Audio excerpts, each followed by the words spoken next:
आपको नदी तंत्र से संबंधित वैकल्पिक प्रश्न बताए जाएंगे जो कि विभिन्न परीक्षाओं में पूछे गए हैं और उसी प्रश्नों से संबंधित प्रश्न बन जाते हैं पलटावी प्रश्न के रूप में और वो प्रश्न फिर आ जाते हैं। जैसे इसमें देखिए बनाया गया है, मानचित्रीकरण किया गया है 1 2 3 4 1 2 3 4 और इसमें आपसे प्रश्न पूछा गया है कि नीचे दिए गए दक्षिणी भारत के मानचित्र में 1 2 3 और 4 द्वारा प्रदर्शित नदियों में से कौन सी एस्चुअरी बनाती है। यह प्रश्न आपका है। तो एस्चुअरी बनाने वाली नदियों में अब आप खुद ही जान सकते हैं कि जो पश्चिम की तरफ बहने वाली नदी है वही एस्चुअरी बनाएगी। अब यहाँ देखिए, ये नदी आपकी नर्मदा है, यह महानदी है और यह नदी कृष्णा है और यह नदी कावेरी है। तो इसमें जो एस्चुअरी बनाने वाली नदी होगी उसका उत्तर एक हो जाएगा, नर्मदा नदी। इसका ये उत्तर।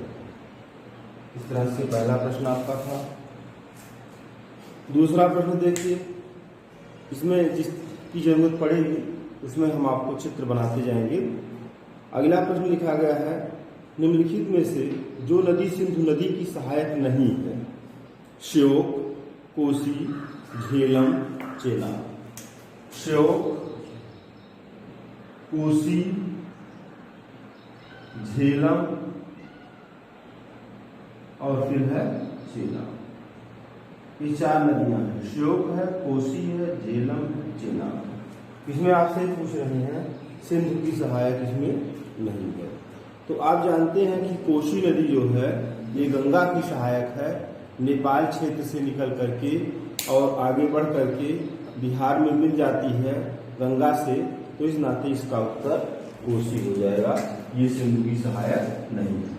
अब बच गई आपकी श्योक, झेलम और चेनाब, जिसमें आपका जो श्योक है ये जैसे सिंधु नदी है, इसमें झेलम और चेनाब ये दोनों जो हैं वामवर्ती सहायक हैं, जबकि श्वेत जो है सिंधु की दक्षिणवर्ती सहायक। तो इस तरह से आपका ये दूसरा प्रश्न हो गया।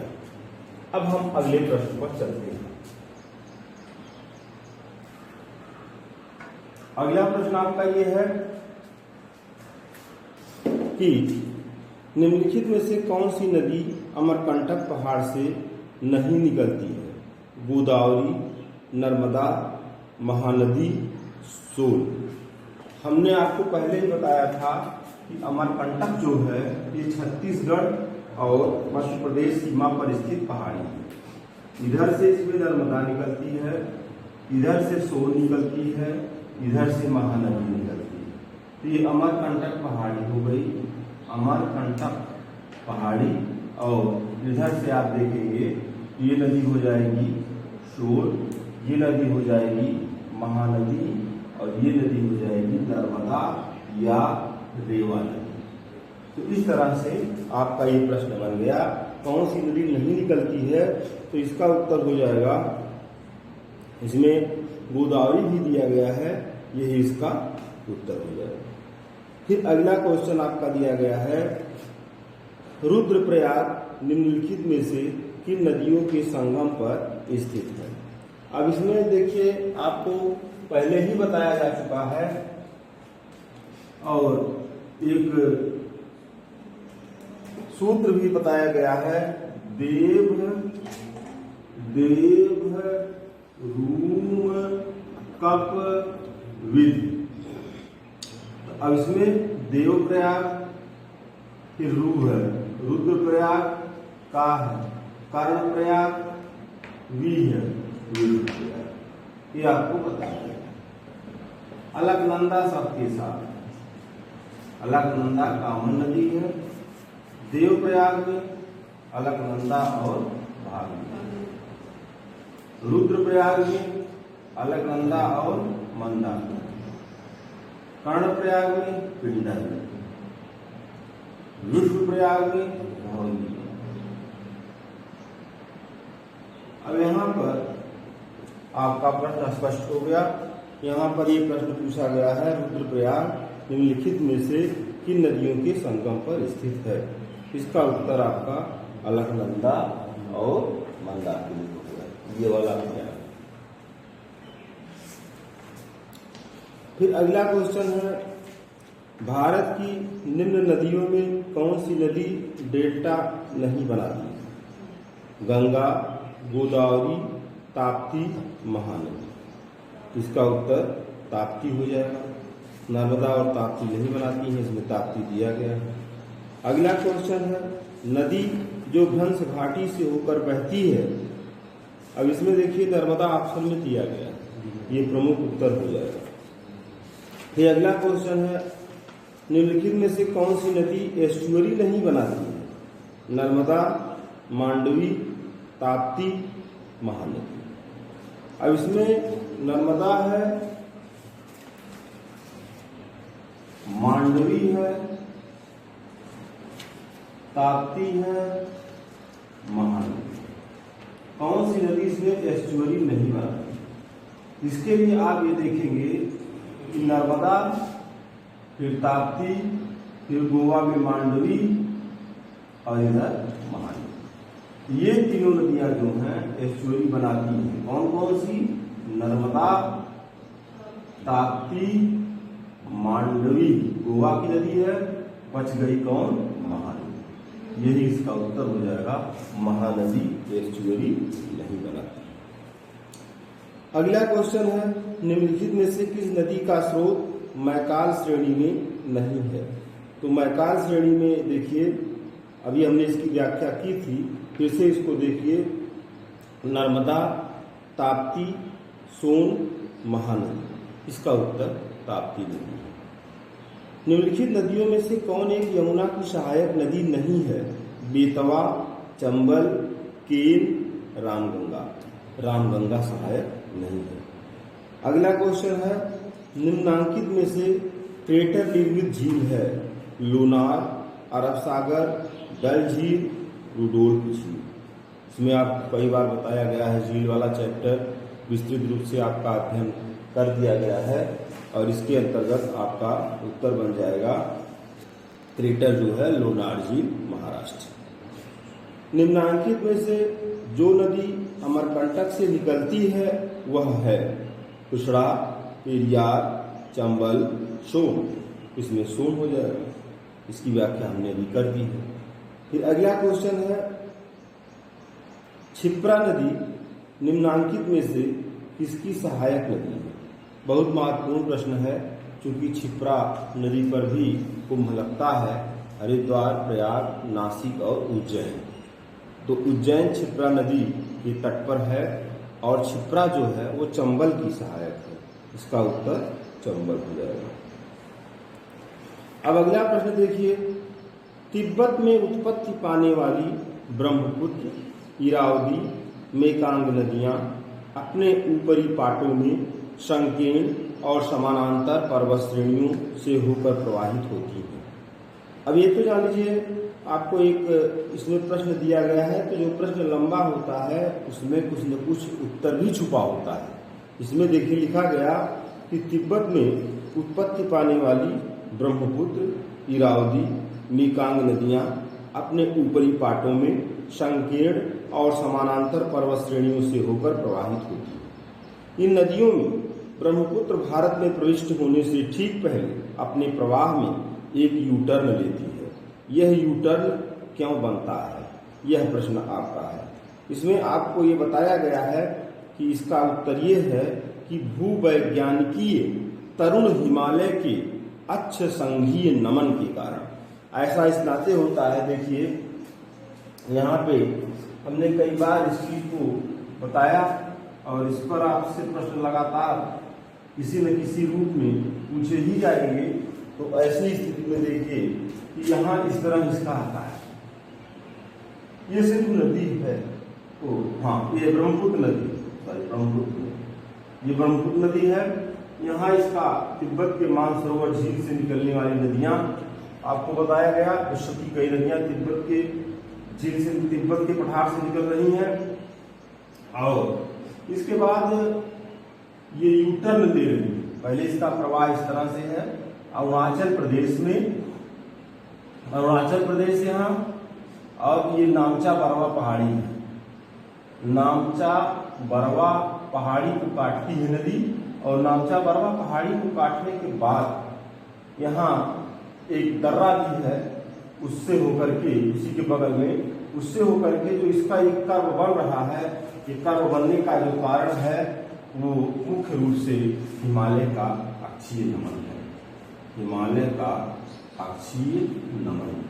अब अक्षीय नमन का मतलब है हिमालय का के झुकाव का ही अनुसरण नदी कर रही है। इस कारण से यहाँ अंगदाब दर्रा, देखिए यहाँ पे नाम आ गया उसका, यहाँ अंगदाब दर्रा नाम। अगला क्वेश्चन देखिए, हिमालय के अपवाह तंत्र में जो नदी तंत्र सम्मिलित नहीं है वह है। हिमालय के अपवाह तंत्र में जो नदी तंत्र सम्मिलित नहीं है वह है। अब इसमें देखिए नदी दिया गया गंगा, ब्रह्मपुत्र, सिंधु, महानदी। हिमालय अपवाह तंत्र में महानदी नहीं है। गंगा निकल रही है, ब्रह्मपुत्र है हिमालय से, सिंधु है, लेकिन महानदी का संबंध अमरकंटक पहाड़ी से। इस नाते ये उसका उत्तर हो जाएगा। अगला क्वेश्चन है, सिंधु की निम्नलिखित में से कौन सी सहायक नदी पीर पंजाल से निकलती है? तो पीर पंजाल से निकलने वाली नदी जो सिंधु की सहायक है, सिंधु की सहायक नदियों में आप जानते हैं, इसमें देखिए सतलज, रावी, झेलम, चेनाब। पीर पंजाल से यहाँ निकलेगी झेलम, इसका उत्तर हो जाएगा झेलम। अगला क्वेश्चन है, इसमें कथन दिया गया है और कारण दिया गया है। कथन ये है कि गंगा नदी नौगम्य नहीं है। कारण नदी के जल आयतन में अत्यधिक घटबढ़ होती है। तो जैसे पहला ये देखिए, कथन और कारण से जो प्रश्न होते हैं ये रीजनिंग के भी प्रश्न बन जाते हैं। इस तरह की बातें आपको रीजनिंग में भी कथन कारण वाले चैप्टर से पूछी जाती है। तो कथन तो इसमें जो किया जा रहा है, कारण उससे जोड़ेंगे। अगर कथन कारण आपस में जुड़ जाता है, कथन जो है कारण को पुष्टि करता है, तब दोनों सही, मतलब ये भी सही रहे और दोनों एक दूसरे को बल प्रदान करें, तो ऐसी स्थिति में ये सही होता है। लेकिन यहाँ पे जो उत्तर दिया गया है कि गंगा नदी, लिखा गया है गंगा नदी नौगम्य नहीं है और नदी के जल आयतन में अत्यधिक घटबढ़ होती है, तो गंगा नदी नौगम्य है। इसमें कोई संदेह नहीं है कि गंगा नदी नौगम्य नहीं है। तो ऐसी कोई बात नहीं है, क्योंकि आप ये जानते हैं कि राष्ट्रीय जलमार्ग संख्या 1 आपका इलाहाबाद या प्रयागराज से और पश्चिम बंगाल तक जाता है। तो ऐसे ही इसमें ये नौगम्य है, लेकिन नदी के जल आयतन में अत्यधिक घटबढ़ होती है, ये बात सही है। किसी ऋतु में पानी ज्यादा हो जाएगा, किसी ऋतु में पानी कम हो जाएगा। तो ऐसी स्थिति में इसका जो कथन है ए वो गलत है, लेकिन जो कारण है आर वो सही है। फिर अगला क्वेश्चन है, कावेरी नदी किन राज्यों से होकर के बहती है? तो इसमें देखिए आपको कई बार बताया गया कावेरी नदी तंत्र, हमने आपको बहुत विस्तृत रूप से बताया है। जितने प्रश्न आपको विस्तृत रूप से बताए गए हैं, अगर उस विस्तृत रूप में आप उसको पढ़ेंगे तो निश्चित रूप से प्रश्न आपका गलत नहीं होगा। और इस चीज में आपको ये बताया गया कि कावेरी नदी का उद्गम जो है वो कर्नाटक है और थोड़ा सा हिस्सा इसका केरल में भी प्रवाहित 3% है, और इसके बाद नदी जो है तमिलनाडु में जाती है और इसके बाद फिर यहाँ पे बंगाल की खाड़ी में अपना डेल्टा बनाती है और फिर जाती है। तो यहाँ पे आपके 3 राज्य हो गए, कर्नाटक, केरल और तमिलनाडु। ये कावेरी नदी का वाह तंत्र हो गया। इसके बाद फिर अगला प्रश्न है, निम्नलिखित में से कौन सी नदी अरावली पर्वतमाला से निकलती है? अरावली पर्वतमाला से निकलती है चंबल, माही, लूनी, घग्गर। चंबल नदी के बारे में आप जानते हैं कि चंबल नदी दक्षिण से प्रवाहित होकर के मालवा के पठार से निकल करके और फिर आगे जाकर के यमुना नदी में इटावा के पास मिल जाती है। माही नदी का उद्गम मध्य प्रदेश है इसके बाद फिर घग्गर नदी का जो क्षेत्र है ये हरियाणा के आसपास का उद्गम क्षेत्र है और मुख्य रूप से हिमाचल प्रदेश में शिवालिक की जो श्रेणियां हैं वहां से घग्गर निकलती है। और घग्गर की ये विशेषता है कि वो जा करके मरुस्थल में विलीन हो जाती है। लेकिन लूनी जो है वो अंतिम सफर तय करती है। लूनी अरावली के पश्चिमी हिस्से से निकलती है और कच्छ के रन तक जाती है, जबकि घग्गर मरुस्थल में विलीन हो जाती है। हमने ये चीज बताया था कि अगर आपसे कभी पूछा जाएगा कि कौन सी नदी मरुस्थल में विलीन हो जाएगी तो आप लूनी को न विलीन करिएगा, घग्गर को करिएगा, क्योंकि लूनी जो है वो कच्छ के रन तक जाती है। तो इस नाते इस प्रश्न में आपका जो उत्तर सही हो जाएगा उसमें सी वाला हो जाएगा, अरावली पर्वत से लूनी निकलती है। अगला क्वेश्चन देखिए, हिमालय की निम्नलिखित में से किस नदी के द्वारा जलोढ़ शंकुओं का निर्माण नहीं होता? जलोढ़ शंकुओं का निर्माण नहीं होता। घाघरा, कोसी, तिस्ता, महानंदा। अब यहाँ पर सबसे बड़ी बात यह है कि जलोढ़ शंकु समझते हैं।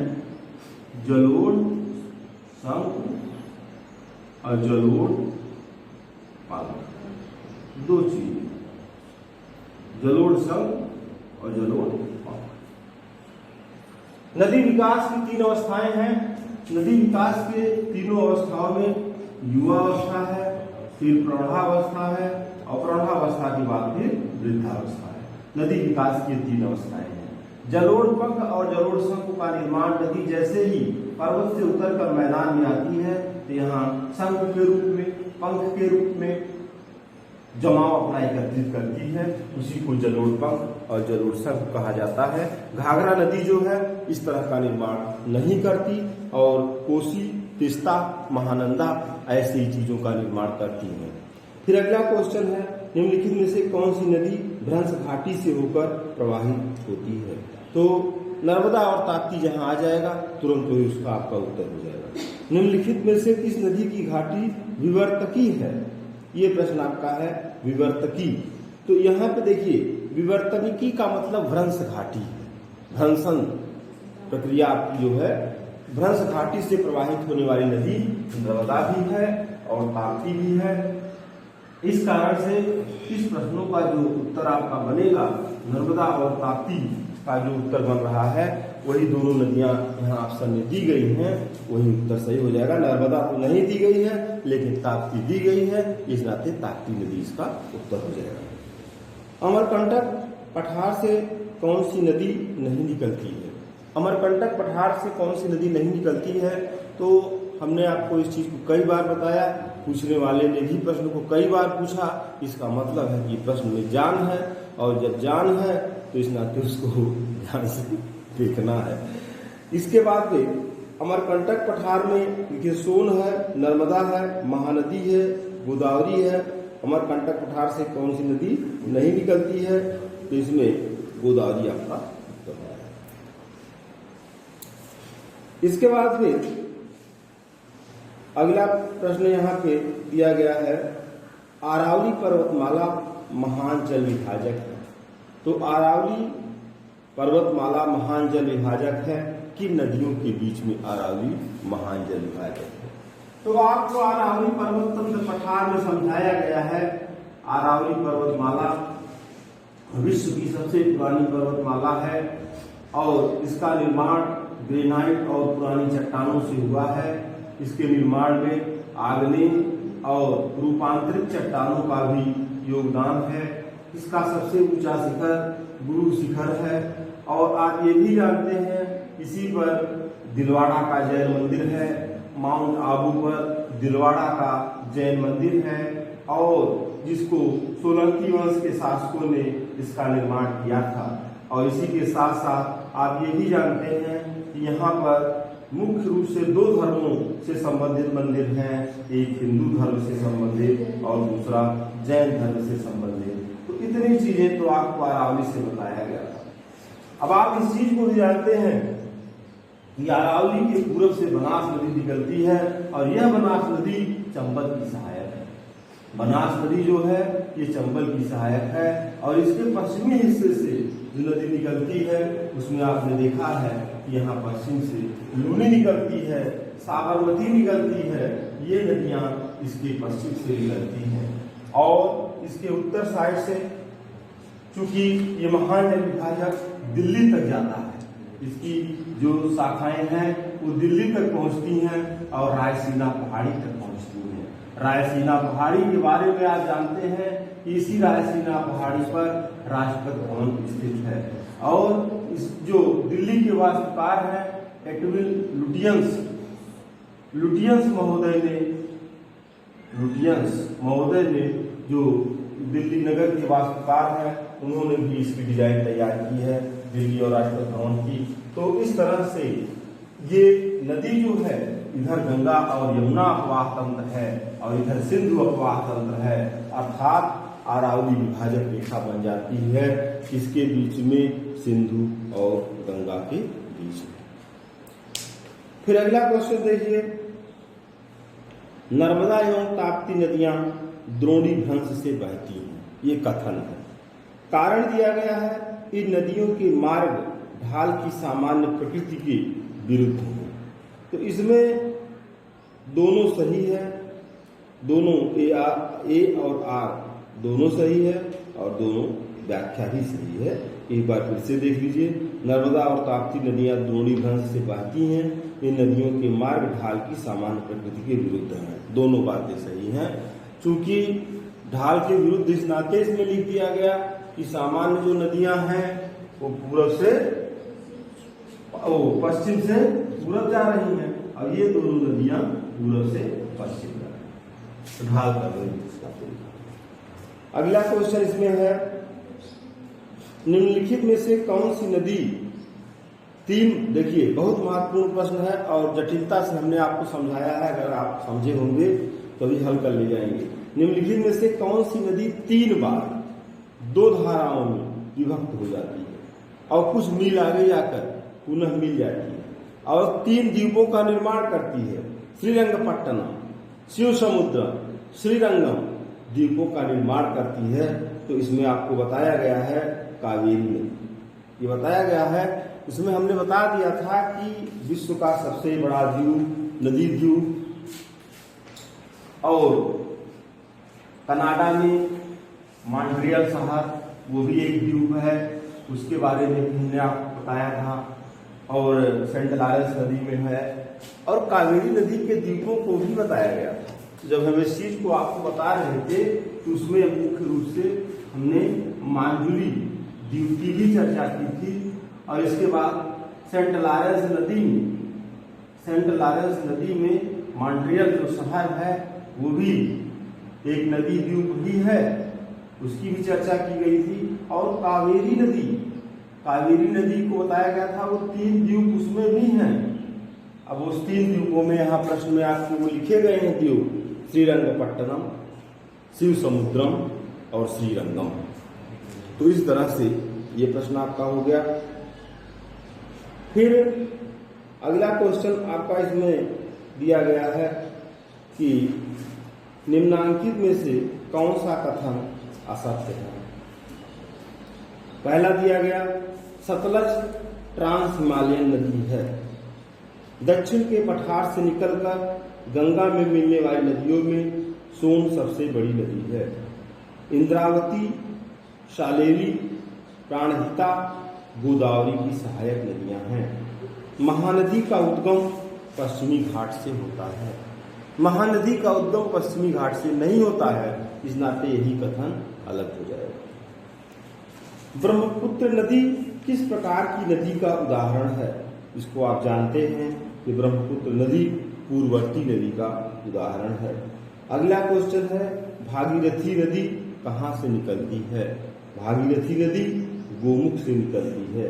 निम्न में कौन सी नदी गंगा के बाएं किनारे पर नहीं मिलती है? यमुना, गोमती, घाघरा, कोसी। यमुना दक्षिणवर्ती सहायक है, इस नाते बाएं से नहीं मिलती है। निम्नांकित में से कौन सा कथन असत्य है? तो इसमें असत्य आपको पढ़ना पड़ेगा। पाटभूमि छोटा नागपुर पठार से संबंधित है। वैतरणी नदी पुनर्युवन का प्रमाण प्रस्तुत करती है। उड़ीसा में पूर्वी घाट को मलयाज के नाम से जाना जाता है। बैरन द्वीप सुषुप्त ज्वालामुखी का उदाहरण है। बैरन द्वीप भारत का एकमात्र जागृत ज्वालामुखी है जो अंडमान निकोबार द्वीप समूह में स्थित है। दूसरा भी वहां पे एक ज्वालामुखी है जिसका नाम नारकोंडम है। तो इस नाते बैरन द्वीप सुषुप्त ज्वालामुखी का उदाहरण है।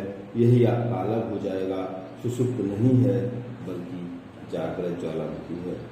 इसके बाद अगले क्वेश्चन में यहाँ पर चित्र बनाया गया है और चित्र में नदियां दिखाई गई। इन नदियों को आप देखिए और क्रमशः 1, 2, 3 ये पहचान करनी है ये कौन सी नदी है। तो पहचान आपका 1 नंबर ये दिया गया है, 2 नंबर दिया गया है, 3 नंबर दिया गया है। 1, 2, 3। इसको अभी हमने आपसे बताया था कि पहली नदी जो है ये नर्मदा है, नर्मदा नदी है।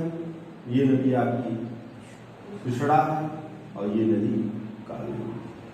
इसमें 3 नदियां बनाई गई हैं, गोदावरी नदी इसमें नहीं बनाई गई है। तो यही इसकी पहचान हो जाएगी, नर्मदा है।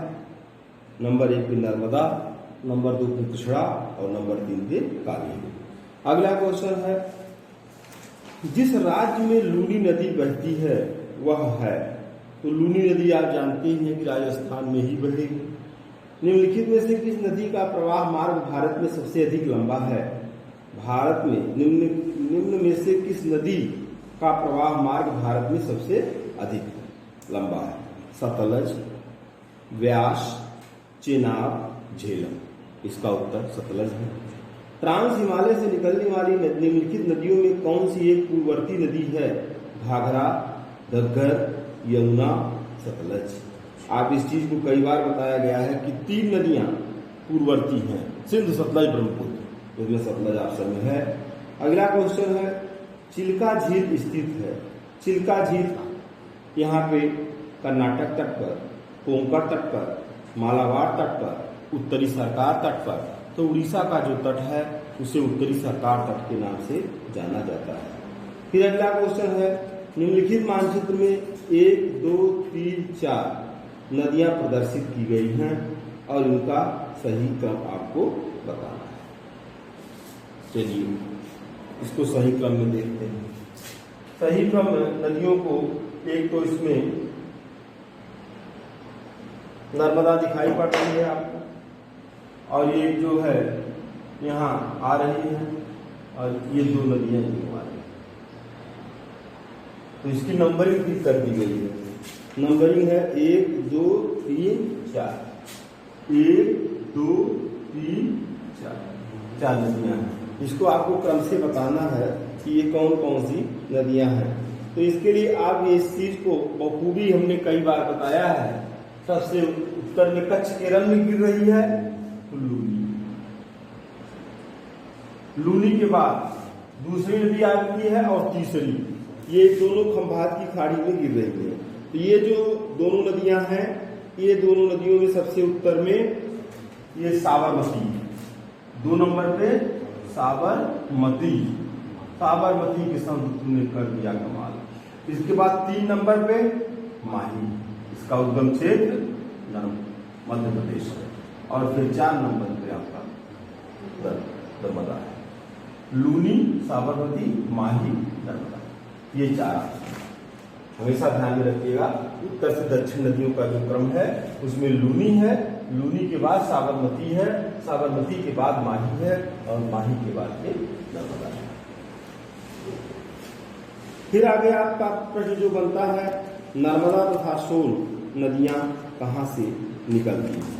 नर्मदा और सोन नदियों के बारे में कई बार बताया गया, अमरकंटक पहाड़ी से निकलती है। हिमालय पर्वत निर्माण के संदर्भ में गोमती नदी अनुवर्ती नदी है, अनावृत नदी है, प्रत्यानुवर्ती नदी है, पूर्वानुवर्ती नदी है। इसका उत्तर हिमालय पर्वत निर्माण के संदर्भ में गोमती नदी किस तरह की नदी है। अनुवर्ती, तो अनुवर्ती का मतलब होगा कि जो अपने ढाल का अनुसरण करे, और पूर्ववर्ती आपको बता ही दिया गया है इसका उत्तर अनुवर्ती हो जाएगा। हिमालय में सिंधु नदी उदाहरण है। सिंधु नदी पूर्ववर्ती नदी का उदाहरण है। इसके बाद फिर अगला क्वेश्चन है, नदी जो भारत नेपाल के मध्य सीमा बनाती है। भारत नेपाल के मध्य जो नदी सीमा बनाती है उसका नाम है काली नदी। फिर अगला क्वेश्चन है, करेवा हिमानीकृत वेदिकाएं पाई जाती हैं। करेवा जो है ये हिमानीकृत वेदिकाएं पाई जाती हैं अलकनंदा घाटी में, रावी घाटी में, झेलम घाटी में, तीस्ता घाटी में। इसका उत्तर झेलम घाटी। भागीरथी तथा अलकनंदा नदी का संगम, इस प्रश्न को आपको अच्छी तरह समझाया गया। इसका उत्तर देवप्रयाग। निम्नलिखित में से कौन सी नदी एस्चुअरी बनाती है? कृष्णा, कावेरी, नर्मदा, साबरमती। तो इसमें आपका उत्तर जो हो जाएगा वो नर्मदा एस्चुअरी बनाती है। हिमालय पार से निकली हुई नदियां, हिमालय पार से निकली हुई नदियां जिसको पूर्ववर्ती नदी कहा जाता है, जिसमें ब्रह्मपुत्र है, सतलज है, सिंधु। काली तथा तीस्ता नदी के बीच हिमालय का कौन सा भाग पड़ता है? इसमें आपका नेपाल हिमालय। हिमालय का जो प्रादेशिक विभाजन आपने पढ़ा है वो प्रादेशिक विभाजन बहुत महत्वपूर्ण है और उस प्रादेशिक विभाजन के अंतर्गत आपने सबसे पहले पढ़ा है पंजाब हिमालय, पंजाब के बाद कुमायूं हिमालय, फिर है नेपाल हिमालय और फिर है आसाम। सिंधु से सतलज, सिंधु से सतलज, सतलज से काली, काली से तीस्ता और तीस्ता से ब्रह्मपुत्र। यही नदियों का क्रम, पंजाब हिमालय, कुमायूं हिमालय, नेपाल हिमालय, आसाम। ये हिमालय है उत्तर से पश्चिम से, पंजाब, कुमायूं, नेपाल, चार। अब यहाँ पर आपसे पूछा गया काली तथा तीस्ता, तो इसका उत्तर अब आप कंफर्म हो गया, काली से तीस्ता, काली और तीस्ता, नेपाल हिमालय। निम्न में से किस भारतीय राज्य में से चेनाब नदी गुजरती है? भारतीय राज्य जम्मू कश्मीर हो जाएगा। हिमालय की नदियों की प्रमुख विशेषता है, हिमालय की नदियों की प्रमुख विशेषता ये है कि उसमें पानी लगातार बहता है। निम्नलिखित में से कौन सी नदी अरब सागर में गिरती है? गोदावरी, महानदी, माही, कृष्णा। इसका उत्तर माही हो जाएगा। प्रायद्वीपीय भारत की कौन सी नदी पूर्व की ओर बहती है? तो ताप्ती, महानदी, नर्मदा, इसमें से कोई नहीं। इसका उत्तर महानदी हो जाएगा। जोग प्रपात किस नदी से संबंधित है? जोग प्रपात शरावती नदी से संबंधित है। तवा नदी किसकी सहायक नदी है? देखिए तवा भी आपसे परीक्षा में पूछा गया, आपको कई बार बताया गया नर्मदा उसकी सहायक। इसका उत्तर नर्मदा हो जाएगा। नदियों द्वारा अपने किनारों पर प्राकृतिक रूप से बनाए गए बांधों को किस नाम से जाना जाता है? तो इसका उत्तर तटबंध हो जाएगा या लेवीज, लेवीज या तटबंध हो जाएगा। निम्नलिखित नदियों में से किसके स्रोत बिंदु लगभग एक ही हैं? इसका उत्तर ब्रह्मपुत्र और सिंधु नदी। निम्नलिखित में से प्लाया झील का उदाहरण कौन सा है? तो ये वायु द्वारा निर्मित स्थलाकृतियों में आप प्लाया निक्षेप पढ़ते हैं। तो यहाँ पे जो उत्तर आपका है, प्रश्न ये है कि निम्नलिखित में से प्लाया झील का उदाहरण है, इसका उत्तर डीडवाना है। दामोदर कोयला क्षेत्र में किस प्रकार की जल प्रवाह प्रणाली पाई जाती है? इसका उत्तर जालीनुमा है। ब्रह्मपुत्र नदी तिब्बत में किस नाम से जानी जाती है? इसका उत्तर सांगपो है।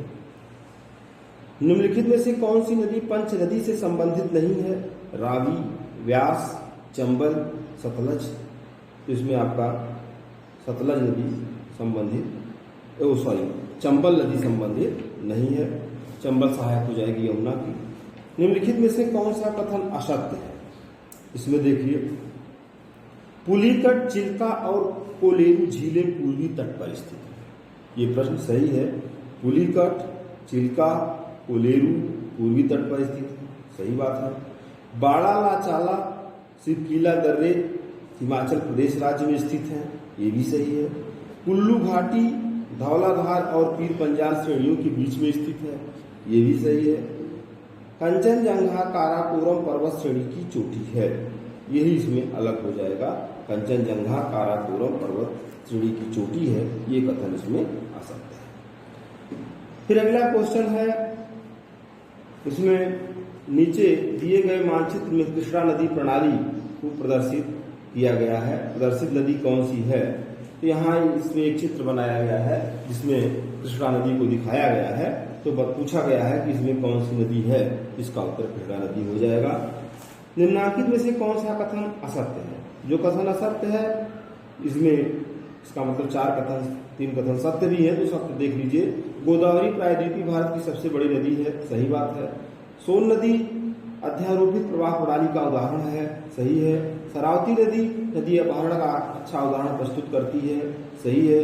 कावेरी नदी को दक्षिण गंगा के नाम से जाना जाता है, तो कावेरी नदी जो है वो दक्षिणी गंगा कहा जाता है, दक्षिण की गंगा नहीं कहा जाता, इस तरह ही अलग हो जाएगा। निम्नलिखित किन समूह की नदियां बिहार और उत्तर प्रदेश की बीच सीमा रेखा का निर्धारण करती हैं? तो बिहार और उत्तर प्रदेश की बीच सीमा का निर्धारण करने वाली नदियों में कर्मनाशा है, गंडक है, घाघरा है, 3 नदियां। निम्नलिखित में से कौन सी एक लैगून नहीं है? अष्टमुडी, चिल्का, पेरियार, पुलिकट, इसमें पेरियार हो जाएगा। हाल ही में सहबद्धता परियोजना के अंतर्गत 2 नदियों को सहबद्ध करने के लिए उत्तर प्रदेश तथा मध्य प्रदेश की सरकारों ने एक समझौता ज्ञापन पर हस्ताक्षर किए। वे नदियां कौन सी हैं? इसका उत्तर बेतवा और केन है। ये महत्वपूर्ण जनरल नॉलेज का भी प्रश्न हो जाता है। प्रायद्वीपीय भारत में पूर्व दिशा में बहने वाली नदियों का उत्तर से दक्षिण सही क्रम क्या है?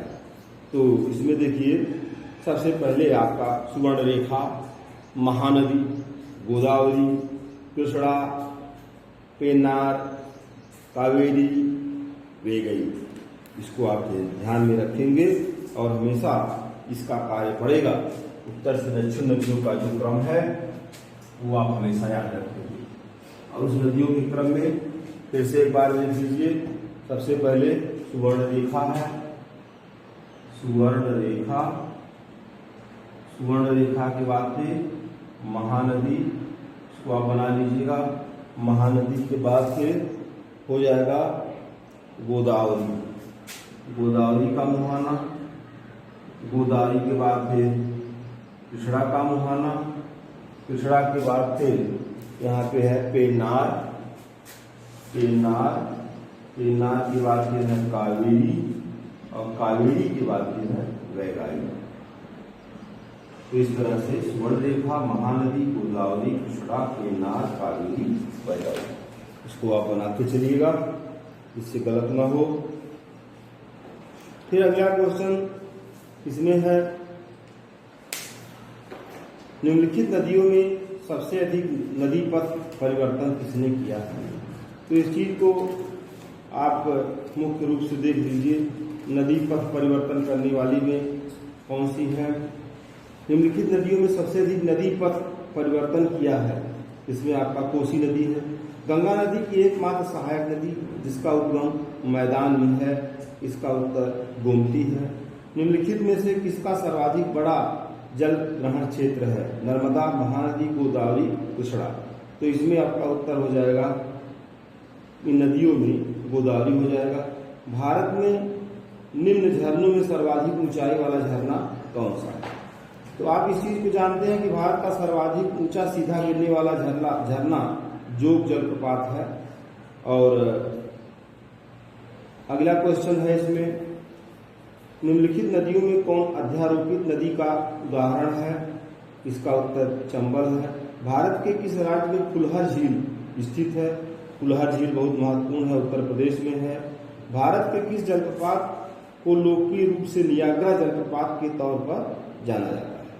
अब इसका उत्तर जो है नियाग्रा जलप्रपात के रूप में जाना जाता है, इसका उत्तर है चित्रकूट प्रपात। और नियाग्रा जलप्रपात जो है वो कनाडा में है, इस चीज को आप जानते हैं। इसके बाद दामोदर जिसकी सहायक नदी है वह नदी कौन सी है? तो दामोदर सहायक नदी हुगली की है। खारी नदी किस अपवाह तंत्र का अंग है? खारी नदी जो है वो बंगाल की, खारी नदी किस अपवाह तंत्र का अंग है? इसका उत्तर बंगाल की खाड़ी हो जाएगा। इसके बाद में अगला क्वेश्चन है हगरी। हगरी सहायक नदी किसकी है? तो हगरी के बारे में भी आपको बताया गया, तुंगभद्रा की सहायक है। हिमाचल प्रदेश से होकर बहने वाली नदियां कौन सी हैं? तो हिमाचल प्रदेश से बहने वाली नदियों में व्यास है, चेनाब है, रावी है, सतलज है, यमुना है। इसके बाद कुछ झीलें हैं जिसमें सही सुमेल, इसमें बताना है कि कौन सी सही सुमेलित इसको करना है। लोनार है, नक्की है, कोलेरू है, पुलिकट है। और स्थिति इसकी लिखी गई है मध्य प्रदेश, गुजरात, आंध्र प्रदेश, केरल। तो इसमें आपको ये बताना है कि जैसे कोलेरू जो है आंध्र प्रदेश में है, इसको आप जानते हैं। पुलिकट आंध्र तमिलनाडु सीमा पर है, इसको भी आप जानते हैं। लोनार झील महाराष्ट्र में है। तो इस तरह से इसका ये संगम हो गया। इन पश्चिम वाहिनी नदियों में कौन दो पर्वत श्रेणियों के बीच में प्रवाहित होती है? नर्मदा आप जानते हैं दो नदियों के बीच में प्रवाहित होती है, दो पर्वत श्रेणियों के बीच में प्रवाहित होती है। उत्तर में विंध्याचल है, दक्षिण में सतपुड़ा है। अगला क्वेश्चन इसमें यह दिया गया, किस नदी का उद्गम स्थल भारत में नहीं है? व्यास, चेनाब, रावी, सतलज। इसमें सतलज हो जाएगा। फिर लिखा गया निम्नलिखित नदियों में से किसका उद्गम भारत में नहीं है? सतलज, रावी, चेनाब, व्यास। वही प्रश्न है लेकिन दो बार पूछा गया है परीक्षाओं में। इसका उत्तर भी सतलज हो जाएगा। इसके बाद फिर इसको मिलाना है, राष्ट्रीय उद्यान है और उसकी अवस्थिति है। राष्ट्रीय उद्यान में काजीरंगा है, कुद्रेमुख है, साइलेंट वैली है, पेंच घाटी है। और उसको मिलाना है चिकमगलूर, पालघाट, नागपुर, गोलाघाट या नौगांव से। तो इसको जब आप मिलाने लगेंगे तो इसको एक बार देखिए, काजीरंगा। काजीरंगा जो है ये असम में है और असम के गोलाघाट या नौगांव से संबंधित है। कुद्रेमुख कर्नाटक में है और कर्नाटक में चिकमगलूर है, तो इसका संबंध चिकमगलूर से हो जाएगा। फिर साइलेंट वैली। साइलेंट वैली को आप जानते हैं पालघाट में स्थित है, यहाँ असम में है। तो साइलेंट वैली शांत घाटी केरल में है, तो इसका संबंध पालघाट से हो जाएगा। और इसके बाद फिर पेंच घाटी। पेंच ये है महाराष्ट्र में, नागपुर ऑप्शन दिया गया है, तो यहाँ नागपुर हो जाएगा। लेह, अगला क्वेश्चन है लेह अवस्थित है। लेह सिंधु नदी के दाएं तट पर है। गंगा नदी किस तरह नदी का उदाहरण है? गंगा नदी पूर्ववर्ती अपवाह का उदाहरण है। फिर यहाँ पे देखिए रुद्रप्रयाग, नंदप्रयाग, कर्णप्रयाग, देवप्रयाग। इसके लिए हमने आपको सूत्र बना दिया है, सूत्र से आप इसको सही कर लेंगे। रुद्रप्रयाग अलकनंदा और मंदाकिनी है, नंदप्रयाग अलकनंदा और नंदाकिनी है, कर्णप्रयाग अलकनंदा और पिंडर है, देवप्रयाग भागीरथी और अलकनंदा है। फिर अगला क्वेश्चन है निम्नलिखित में से कौन सी नदी भ्रंश घाटी से होकर प्रवाहित होती है? ये बहुत बार हो गया, नर्मदा नहीं है लेकिन ताप्ती है, ताप्ती इसका उत्तर हो जाएगा। हुंडू प्रपात निर्मित है। हुंडू प्रपात सुवर्ण रेखा नदी पर स्थित है। त्रिवेणी नहर में किस नदी से पानी आता है? त्रिवेणी नहर गंडक इसका उत्तर हो जाएगा। फिर इसके बाद निम्नलिखित में से कौन सुमेलित नहीं है? वेम्बनाथ केरल, लोकटक मेघालय, डल कश्मीर, पुलिकट आंध्र तमिल सीमा। इसमें बहुत महत्वपूर्ण प्रश्न है। वेम्बनाथ झील केरल में है, लोकटक मणिपुर में है, डल झील कश्मीर में है। यही जो लोकटक मेघालय दिए हैं यही अलग हो जाएगा। यमुना नदी का उद्गम। यमुना नदी का उद्गम बंदरपूछ है। संकोच नदी किसकी सीमा बनाती है? संकोच नदी असम और पश्चिम बंगाल के बीच सीमा बनाती है। कुछ जलप्रपात दिए गए हैं और उसको नदियों से जोड़ा गया है। जलप्रपात में कौन सा युग्म सुमेलित है? कपिल धारा, गोदावरी, जोग, शरावती, शिव समुद्रम, कावेरी। तो इसमें आपका जो प्रश्न बनेगा वो दूसरा तीसरा, जोग प्रपात शरावती नदी और शिव समुद्रम कावेरी नदी। निम्नलिखित में से कौन को भारतीय राज्यों की साझेदारी वाली झील है? साझेदारी वाली झीलों में पुलिकट झील है, इसको कई बार बताया गया। इसमें गंगा की कौन सी सहायक नदी उत्तर वाहिनी? कोसी, घाघरा, सोन, गंडक। तो इसमें सोन नदी जो है ये उत्तर वाहिनी हो जाएगा, उत्तर वाहिनी है। फिर अगला क्वेश्चन है कि दक्षिण भारत की नदियां प्रमुख रूप से निम्नलिखित में से कौन सा अपवाह तंत्र रखती हैं? दक्षिण भारत की जो नदियां हैं उनका अपवाह तंत्र कौन सा है? इसका उत्तर हो जाएगा वृक्षनुमा। भारत के निम्न जलप्रपातों में कौन गोवा में स्थित है? धुआंधार, दूधसागर, नोखाली कई, लैंड सिंह प्रपात। इसका उत्तर दूधसागर है। इसके बाद भारत में यरलुंग जंगबो नदी, यरलुंग जंगबो नदी जो है, भारत में यरलुंग जंगबो नदी को किस नाम से जाना जाता है? इसका उत्तर सिंधु नदी है। इसका उत्तर तो थोड़ा सा गलत हो रहा है, फिर से उसको देख लीजिए, क्योंकि ये ब्रह्मपुत्र नदी बहुत प्रसिद्ध नदी है। यरलुंग जंगबो नदी तिब्बत में इसका नाम है और भारत में इसको ब्रह्मपुत्र नदी के नाम से जाना जाता है। भारत की निम्न झीलों में कौन सी जम्मू कश्मीर में स्थित है? इसका उत्तर कुल्हर है, कोलेरू है, हमीरसर है, अचार है। तो अचार इसमें हो जाएगा। फिर झील दी गई है और उसकी अवस्थिति है, अष्टमुडी, पुलिकट, रूपकुंडल, सूरज कुंडल। इसको मिलाना है कि ये कहाँ पे स्थित है। तो इसको देखते हैं। देखिए, अष्टामुडी जो है केरल में है, पुलिकट तमिलनाडु हो जाएगा, रूपकुंडल उत्तराखंड में, सूरज कुंड हरियाणा।